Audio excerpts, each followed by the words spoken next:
টিংখনৰ পৰাই যিহেতু কৈছোঁ জনাইছোঁ যে মই দূৰতে কাম এটা কৰি আছোঁ বুলি। কামটো যিয়ে নহওক কামৰ বিষয়ে নহয় ইয়াতে মানে কিছুমান ব্যক্তিক মই কিছু কথা ক'ব বিচাৰোঁ। মই কামতে ব্যস্ত হৈ আছোঁ, তো সেইকাৰণে মই কিছু ব্যক্তিক ক'ব বিচাৰোঁ যে এনেই আমাৰ গাঁৱত নিশ্চয় আমাৰ গাঁওখন লাখমনি গাঁও, আৰু গাঁওখনত বহুতো ব্যক্তি এনেকুৱা আছে যি ব্যক্তিৰ কাম নাই আৰু যাৰ তাৰ কথা পাতি থাকে, কি কৰে কি নকৰে, আৰু নিজৰ সময়বিলাক নিজেই নষ্ট কৰে, সময়ো নষ্ট কৰে, আনৰ লগত আনক চিন্তা কৰি থাকে। তো মই ভালেই আছোঁ, কুশলে আছোঁ, য'তেই আছোঁ, যেনেকৈ আছোঁ। মই কৈছোঁ আপোনালোকক মই কোনো মতালৈ যোৱা নাই, আৰু আপোনালোকে সেই চেপ্টাৰটো অফ কৰিবলৈ কৈছোঁ, কাৰণ আপোনালোকে আনৰ আলোচনা কৰি থাকি, আনৰ বিষয়ে কৈ থাকি, আনক সমালোচনা কৰি আনৰ বেয়া দুখবিলাক খুচৰি থাকি, বা আনৰ বেয়া হওক বুলি বেয়া কিছু নিজৰ মনে ভবা কিছুমান দিশবিলাক আপোনালোকে খুচৰি থাকে। তো সেইকাৰণে মই কৈছোঁ যে তালৈ যোৱা নাই, মই কোনো পৰপুৰুষলৈ যোৱা নাই, মই পৰপুৰুষৰ লগত থকা নাই। মই য'ত আছোঁ সকলোৱে আছোঁ, আৰু মই কাম এটা কৰি আছোঁ।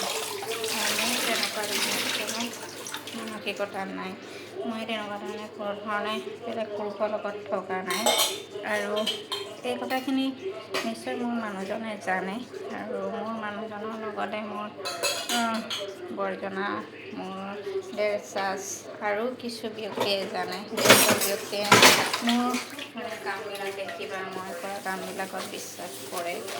যেনেকৈ ক'বলৈ গ'লে আমাৰ গোটৰ মেম্বাৰসকল আছে, গোটৰ মেম্বাৰসকলক মই কৈছোঁ, আৰু লগতে আমাৰ বেংকী বাইদেউ জানে মই কি কৰি আছোঁ, ক'ত আছোঁ, মই যে বেয়া দিশত নেযাওঁ। তো ফুল তেওঁলোকৰ বিশ্বাস আছে মোৰ প্ৰতি, আৰু মোৰ লগত থকা সেই বিশ্বাস কেনেকৈ মই নিজৰ আস্থা আৰু শক্তি মানি মেলি ইয়াত আজি কাম কৰি আছোঁ, আৰু ইয়াতে NGOৰ দ্বাৰা কাম কৰিছোঁ, আৰু মই মোৰ ক'বলৈ গ'লে ইয়াতে ছেফটি আছে, আৰু মই ছেফটিত কাম কৰি আছোঁ। কোনো এনেকুৱা নহয় যে মই ক'ৰবাত বিপদে পৰিচালিত কৰিছোঁ, বিপদে গৈছোঁ, কোনোবাই গেৰাণ্টি নোলোৱাকৈ মোক ক'ৰবাত সুৰক্ষিত নোহোৱাকৈ মই কাম কৰিছোঁ। মই ফুল সুৰক্ষিততে কাম কৰি আছোঁ।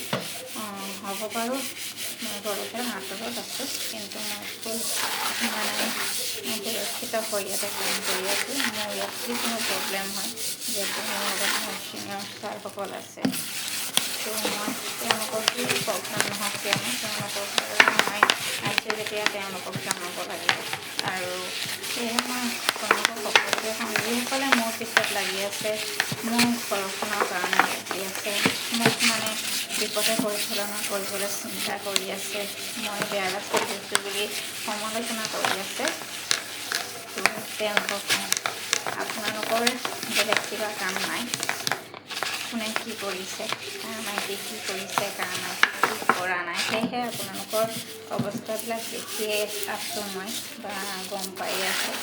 আপোনালোকে গাঁওখনত গৈ নিজৰ ল'ৰা ছোৱালী কি কৰিছে, কি কৰা নাই, আৰু মোৰ পৰিয়ালটো বা মোৰ ঘৰখন বা মোৰ হাজবেণ্ডক বা মোৰ ল'ৰা ছোৱালীৰ বিষয়ে আপোনালোকে আলোচনা বা সমালোচনা কৰি একো ফালিব নোৱাৰে। তো আপোনালোকে এইখিনি বন্ধ কৰাই ভাল কথা। আপুনি আপোনালোকৰ বিষয়ে কওক, ভাবক, আপোনালোকৰ বিষয়ে চিন্তা কৰক। মোৰ বিষয়ে চিন্তা কৰি একো লাভ নাই, গম পায়নে? মোৰ বিষয়ে চিন্তা কৰি থাকি একো লাভ নাই। আপোনালোকে নিজৰ নিজৰ কামত লাগক। আপোনালোকৰ কিমান বহুত সময় আছে আনৰ বিষয়ে চিন্তা কৰি থাকে। মোৰ বিষয়ে চিন্তা কৰি থাকে আপোনালোকৰ সেই সময় আছে, কিন্তু মোৰ সময় নাই। মোৰ ইমানেই সময় নাটনি হৈছে, মই নিজৰ ফেচবুকতে পষ্ট দিব পৰা নাই, ষ্টৰি ষ্টেটাছ লগাব পৰা নাই, মোৰ কামখিনি কৰিব পৰা নাই। মই ইয়াতে কৰি কাম কৰি আছোঁ। দিনবিলাক কেনেকুৱাকৈ পাৰ হৈছে মই নিজেই নাজানো। নিজৰ মানুহজনৰ লগত কথা পাতিবলৈ মোৰ সময় নহয়, মোৰ মানে ইমানেই মই ব্যস্ত, মানে মোৰ কাম। তো নিজৰ খোৱা বোৱা আদি ইত্যাদি নিজেই বনাই সিজাই কামবিলাক কৰা বহুত এটা দায়িত্বৰ কথা। তো সেইকাৰণে আপোনালোকক কৈছোঁ যে